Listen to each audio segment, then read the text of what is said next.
నిజంగా ఉత్తరాంధ్ర మగాడైతే రా అంటున్నాను. తప్పు మేము చేసామో లేదా తప్పు మీరు చేసామో తెలుసుకుందాం. అంతేగాని ఇంకొకసారి ప్రజల్ని తప్పు పెట్టి మాయమాలు చెప్పి ఉంటే ఈసారి నువ్వు ఎక్కడ ప్రశ్న పెడితే అక్కడికి వచ్చి చెప్పులో కొడతాను నా కొడక. ఇప్పటికైనా మారు మైండ్ సెట్. నీకు పరిపాలన చేత కాదు, మీ నాయకుడు చేత కాదు, ఎవరికి చేత కాదు. అయినా సరే విమర్శించడానికి వస్తారు. ఈరోజు టీడీపీతోనే ఈ రాష్ట్రం జనాలు భావిస్తున్నారు. గతంలో మనం చూసాం ఆయన పాలనలో ప్రజలు ఎలా తీసుకెళ్లారని.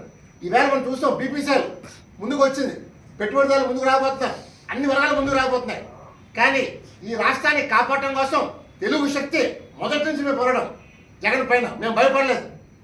నన్ను ఎన్నో బెదిరింపులు వస్తున్న లక్ష్యలేదు. నా తెలుగు జాతి కోసం, నా చంద్రబాబు కోసం నేను ముందుకు వచ్చాను తప్ప మీలాగా భజన బ్యాచ్ కాదని.